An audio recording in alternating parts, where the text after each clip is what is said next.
Well, hello everyone, and welcome to another episode of Wombs with a View Maternal Musings with Jenny and Sylvia. I'm Sylvia, I'm Jenny.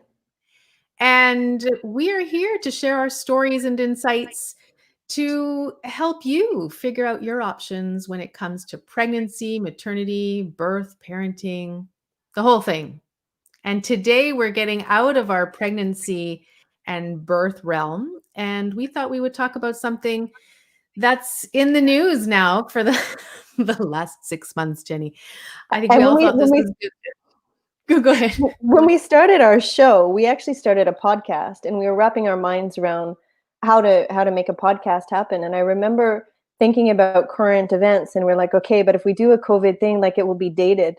But I think it's just because we had no idea how long this was going to go on. This was kind of at the beginning of COVID, and I think you and I thought it would just blow over Yeah, much more I quickly think than it 3 did. weeks, So we're in it for 3 weeks, a month, and then it's gonna be.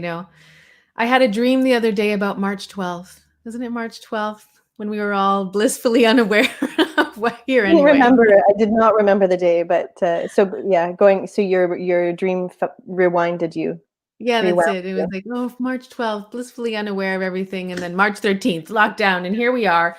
And we thought, because we're involved in lots of different groups online, Facebook groups, and in discussion in person with friends and parents, and there's a lot of worry. There's a lot of worry out there, lots of different points of view as well about how, what's going on, what should we be doing, and there's a lot of nastiness too. And today is not going to get nasty. It's not who we are. But I It could thought be just between the two of us. yeah, we get nasty between the two of us. Ooh. But if you're watching, if you're watching, how are you feeling about this? How are you feeling about the schools reopening? Do you have kids that are going back to school, or do you have kids in daycare that have already gone back?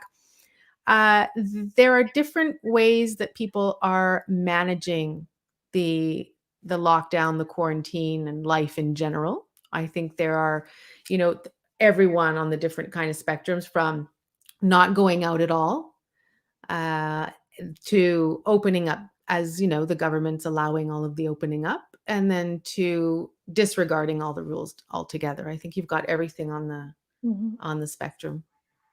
We were laughing because if this was any other school year and we decided to do a parenting episode on back to school, we could be talking about, school supplies and where to get the best deals. And here we're both sitting like just having a friendly conversation of I was like, okay, Sylvia, but what is actually going on? Like, and I wanted to share, I don't know, I guess I'm sharing this just to say how ignorant I am. I don't know why I'm sharing this story, but so it was March 12th, I guess. And I was in my child's school, and one of my kids' teachers had just come back from vacation in Dominican or someplace you weren't supposed to have been anyway, whatever thing it turned into. I remember she was standing barefoot in the hallways in school because that's just how she rolls. She's just this teacher standing barefoot, and there's like muddy footprints anywhere. Just sitting there, and the two of us were just kind of laughing at the absurdity of like, oh, did you see the news, and this and that, and just kind of chuckling. And I let it go. And then our school ends at 2 p.m. on Thursdays. This was, I guess, March 12th, must have been a Thursday. And I often take my kids to the library to take out a few books. So I did that. And we're at the library. And at some point, like maybe 15, 20 minutes into it, I'm looking around and I realize there are 3 people in the library, aside from the people who work there. And it's me and my 2 kids. What is actually going on? And then I see somebody come in, and she's wearing a mask, and she's taking books out. And I'm like, oh my God, really, what's going on? And I opened up my phone and I saw that my Facebook, everybody was going crazy on Facebook. And I was really just I don't read the news. I don't make a habit of reading the news for lots of reasons, including I used to be a journalist, and I was so saturated and so friggin' depressed. Like, if you are a news junkie, probably you're not too much of an optimist.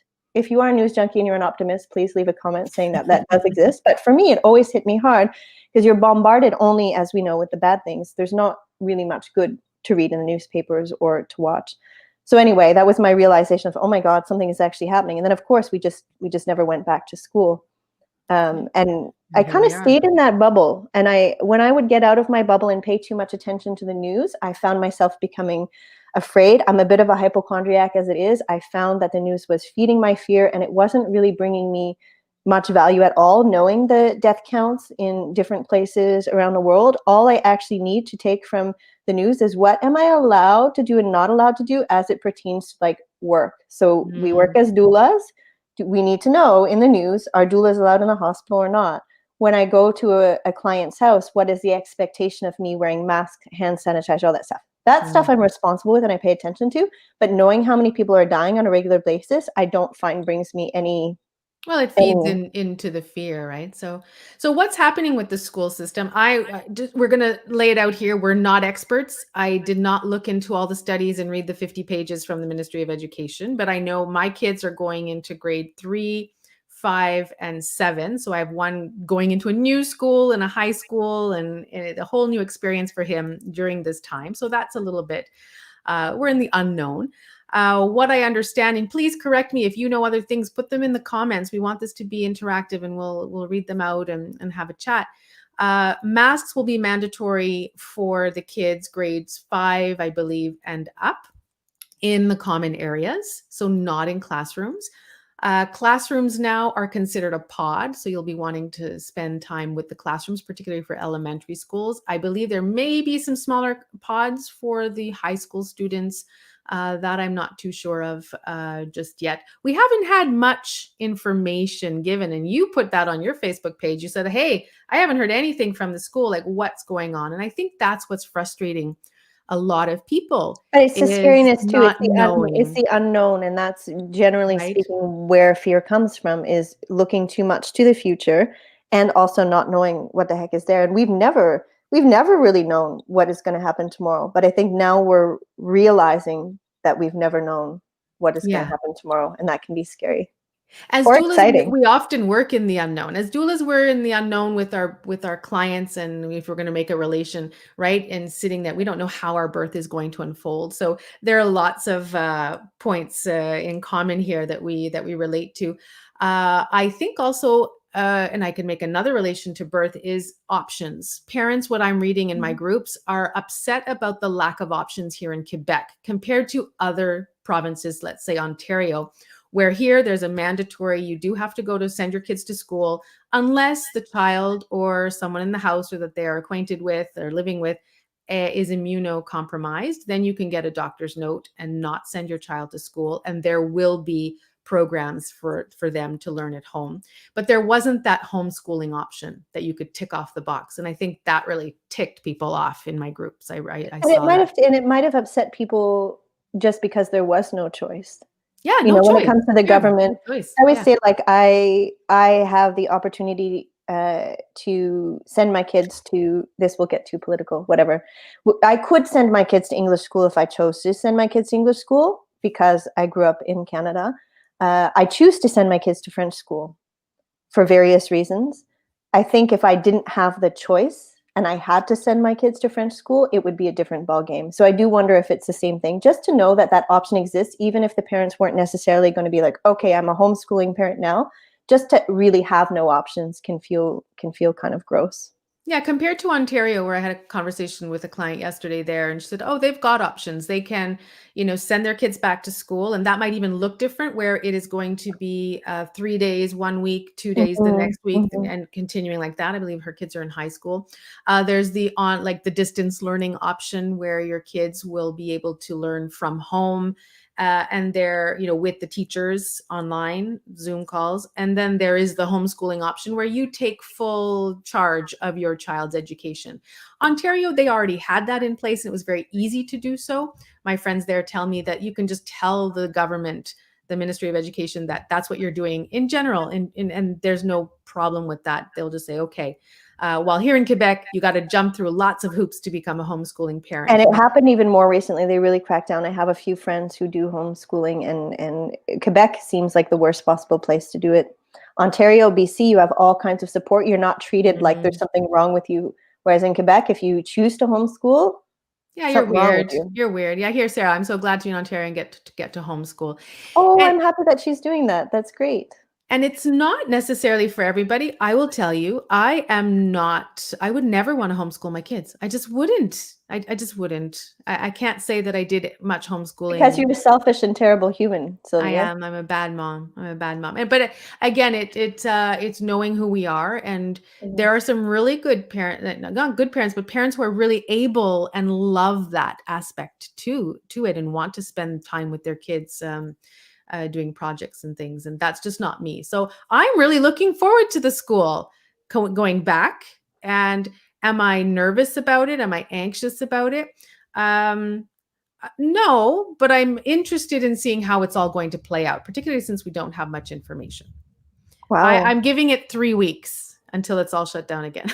I don't doubt it at all. I if not 3 weeks, I kind of have this like prediction of Christmas holidays being very much extended either, because we know that that's the time where people get sick because there's less vitamin D and our immune systems are more compromised in the wintertime. It's normal that cases drop in the summer when the sun shines out, Yeah. I think. I I think there are two levels here in Quebec that, that they talk about is mental health of the children. Mm, And I'll delve into that. There was a story. A friend of mine was walking down the street this week, and there was a little boy that she knew, a neighbor, that came out on his balcony. And she's like, Mary, Mary, it's not her real name.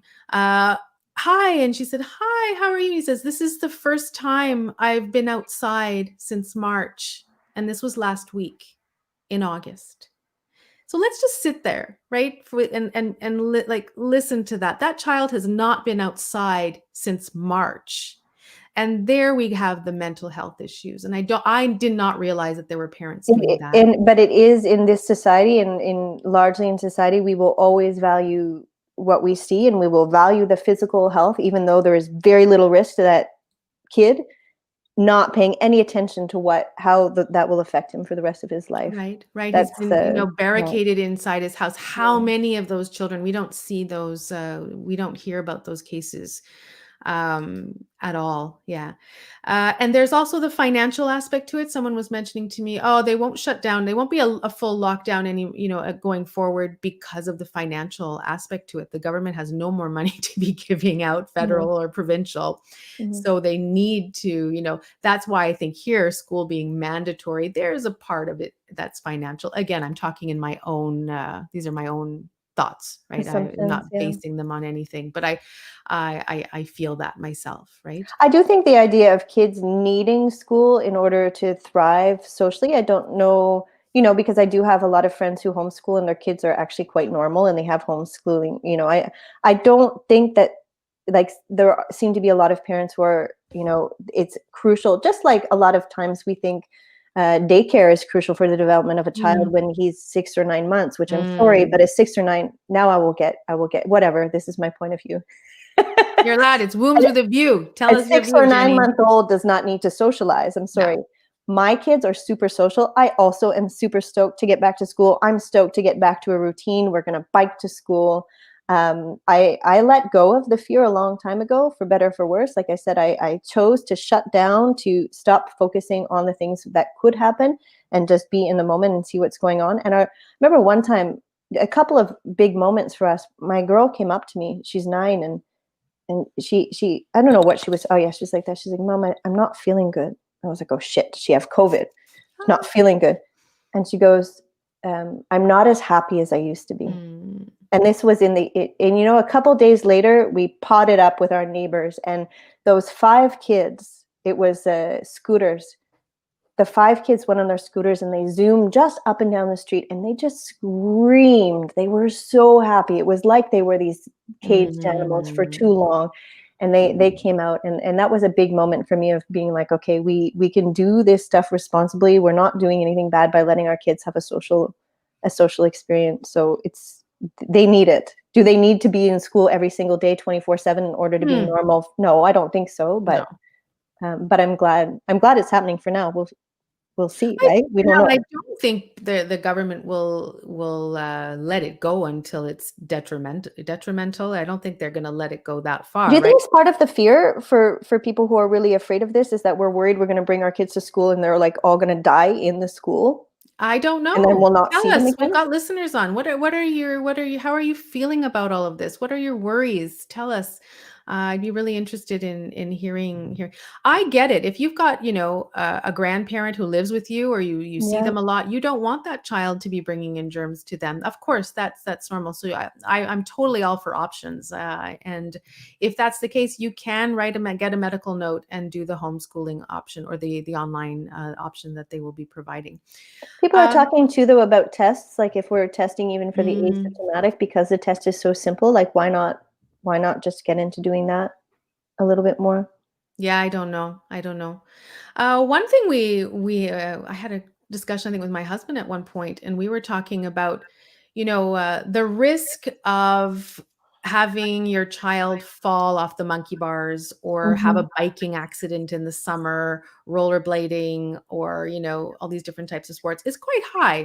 In the summer, drownings. Quebec has had the highest number of drownings, but we're not stopping our kids from swimming, from biking, from going in the park, Mm. driving our cars. There's a higher risk of getting hurt in a car accident than there is at the moment with the numbers for COVID. But Yep, good perspective, exactly. We're not. we are totally. I think, yeah, that I'm leaving that there.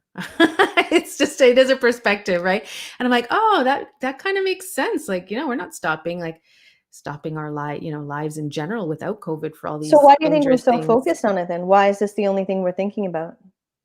Well, I think the rapid death rate in Quebec, but reminding that it was in the CHSLD, that put a lot of fear into people. Mm. Going back to the journalism, a friend made an interesting comment about the English media versus the French media. English media, we follow a lot of what's happening in the US, which is very negative, Mm, right? Right now, mhm. it's negative. They are just, ugh, I hate hearing about it. The French media, not so much, but Do not you so mean much at all. French francophone? We're coming here, so Francophone. we're coming more from Yeah, Quebec versus us yeah, for people. Is Fox still a thing? Is that still a thing? fake news. I don't know.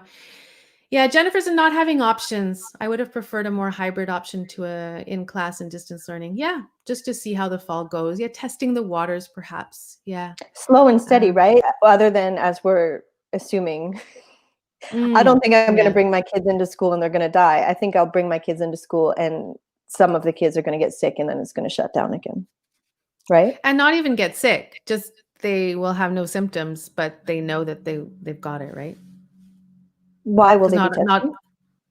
well, yeah, if they've been in touch with someone that has had it, they Yes, get yeah, tested and then they've got it, right? yeah. Because the kids don't show many signs. Another perspective that we haven't talked about is that in terms of mental health for parents, in Quebec, I believe, since the lockdown, there have been 4 child deaths at the hands of parents, but no deaths in terms of COVID, right? That's Yeah. crazy. Was it That's worth nuts. it? Yeah, was it Was it worth it? worth it? We've talked And about there that a has lot. been Is it spousal worth it? abuse. There's Spousal been abuse, women in Canada who have died, many women right? who have died. And you were talking about the pedophilia, the rise and other issues that are being covered with all of this COVID news as well that Yeah. needs to be uncovered. Ooh, lots of it going. We could like. There's so many different ways to look at this. I think when we were talking about it though, the other day, trying to plan for this show, uh, the thing that came up that we keep coming back to, how it does parallel with birth and how it does parallel with the postpartum period, and how we're looking now for options, and we just have to settle into accepting and taking one day at a time. With this, Mm, like we do with our contractions, like we do with every nap or every breastfeed, we just have to go with the flow, even though we friggin' hate it. Humans hate to go with the flow. We like to know what's coming next. And now, if you weren't forced enough in the pre and postpartum period, now you're forced with COVID to just see what the heck's going on. to see what's going on. Yeah. Yeah, it's true. I think where if you are feeling out of control with what's happening with the schools, I think taking back some of your control, looking into your lives, where do you still have lots of control? That really helps me. I can control what my children eat. I can control when they go to bed, when they get up. Maybe not all the time when they get up, but or when they go to bed. But some people are very strict bedtimes. Who they're seeing, who they're playing with, how much time do they get on screen? I can control that. There are parents telling me that their kids are on screen all day and they have no control over that. Well, I disagree. We can control that. Is it always pleasant? No. I can control what stores I bring them to. Are they going anywhere? Are we going on vacation? Are we not going? So there's a lot of things. Can control what they eat. We can control how much exercise and fresh air that they get. We can control how healthy they stay. Yeah, what supplements we're giving them. There are a lot. So I think school is one thing where we're feeling out of control. So let's go back to all the things that we do have control over, and that really helps us stay grounded. Stay grounded. You will have the control of pulling your child out of school if it's not going well. If it isn't. What does that mean then? If you pull your kid out of school in this time, then what? Well, it means that you have to stay home with them. Someone does. Are they going to do I guess you have to have the doctor's note to get the online schooling to be able to pull them out. Right. Or you decide to then homeschool, but you won't get support from the government.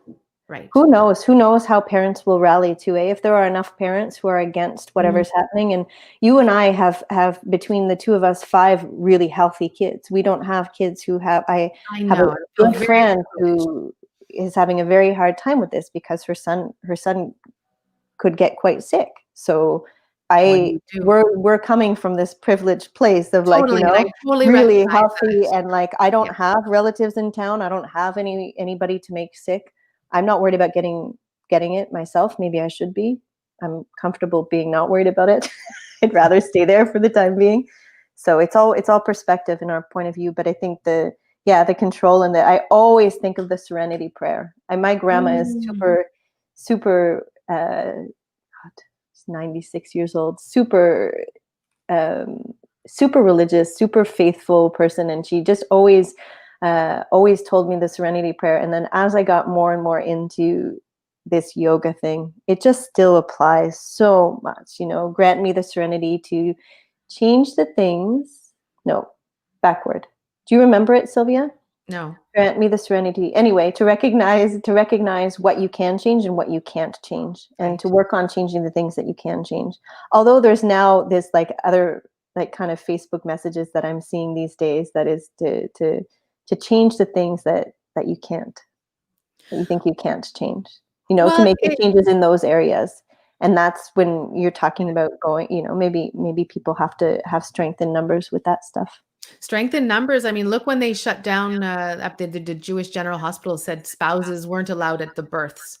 Everywhere there was riling up of women and families. Hey, you can't do this to us. Go to the media, get involved. And then it take a few weeks and then they backed off and they allowed a spouse in. Right. So I think I see a lot of people spewing hate on Facebook or spewing sharing their anxieties, but not in a nice way. But how can we take that energy and then make it useful? Should we be talking to our school boards, to our schools? How can we help? How can we get involved? How can we change? You can complain, which most people tend to. And those groups that you're talking about, that's when I was in my postpartum period, I got out of all of those groups because they, like the news, were so anxiety inducing for me. I'm fine preaching to the choir and I'm fine hanging out with like-minded people.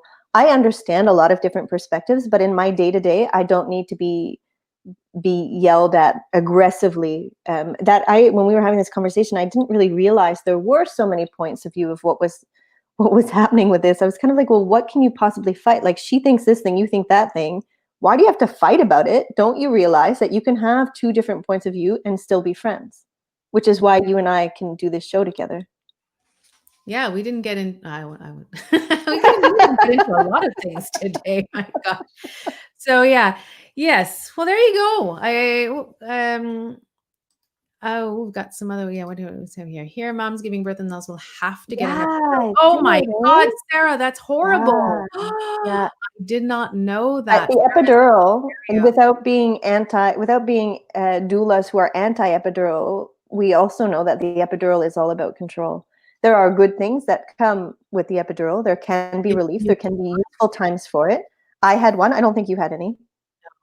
But if you want it, I'm not anti-epidural, but it's all about choice. But it's about control.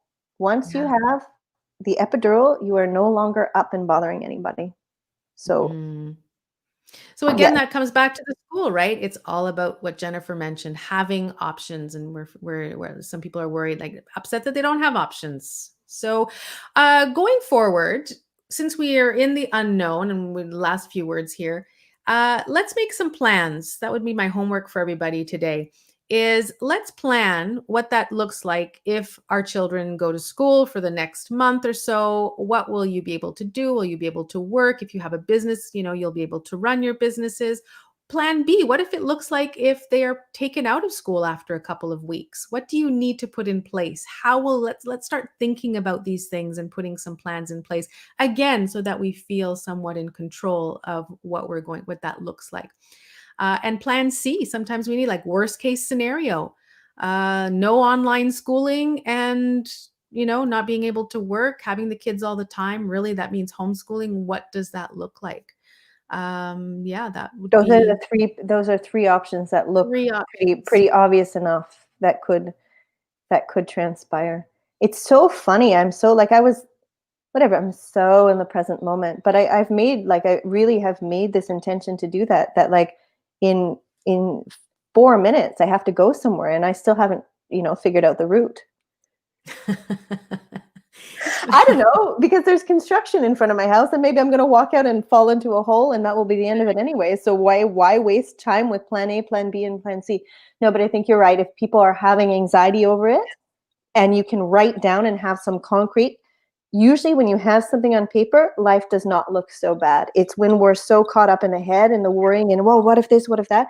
If you can have any kind of, even like people who have to make to-do lists, you get it out of your head on paper and you're like, oh, It actually, helps. there are 3 options here, and this is how we're going to do it. And I'm going to work with this other mom, and we're going to exchange our time. And And another thing, before I know you have to leave, Jenny, what is the one thing that you need as a person, as a woman? Because I know we're mostly women here, but as a person, if your kids are home with you, or even when they're not home, what is one like 1 hour alone time a day? If you can, how can I get that? If perhaps it's not Mhm. 1 hour, sounds a lot to you if you have little kids at home, but that 30 minutes, how can you get that in your schedule? Who do you have to ask for help going forward? Because I So think that important. will be very, very important in the We all coming went a weeks. little bonkers with that first lockdown, We eh? did. Oof, But that we was have hard. the advantage now, March 12th, we had no idea what was waiting for us. It just pulled up our feet, right? And we fell on our Our backs, bare feet on the muddy bare floor. feet. Now we have the knowledge, somewhat of what we're not going to be taken by surprise. We may not know everything, but Mhm. let's come to this more with a place of power and knowledge. And because we're not being taken by surprise, we know what's coming a little bit, right? And we can plan A, B, and C. Those What are good my advice. Well, this is why you're a coach. This is exactly why those you're are my coaching. When we're talking about all my clients, my business coaching, but it relates to everybody. It relates to everybody. Focusing on healthy, happy children. Wonderful, Sarah. Thank you everyone for listening. Please, if you're watching in the replay, let us, we're following the comments. Let us know what you're thinking, how we're going to be watching this closely. We might come back on and see what this is all like after it all And opens up. the whole reason for this show, our whole idea, not specifically this COVID themed show, but also this COVID themed show, is to have other points of view other than our own. Mm. So please, if you are parents where, if I did mention, if you feel triggered by me saying like, oh, you're worried your kid's going to go in and die, write a comment, not so we can fight, so we can actually have a conversation, undig all of this stuff, and maybe realize that we have more things in common because we're all moms, or we're all human beings, and And it's okay if we have different points of view. everyone is different and leads different lives. And that's, I think we need to be reminded of that. Mhm. Yeah. Thank you, Jennifer. Thank you, Sarah, all the people listening. And happy you could join in your morning coffee with us, I was Jenny. sharing it with you, Jennifer. I had And we're going to catch you next week. We're live every Wednesday at 11:30. We love coming here and chatting with you and sharing our stories and hearing yours. So have a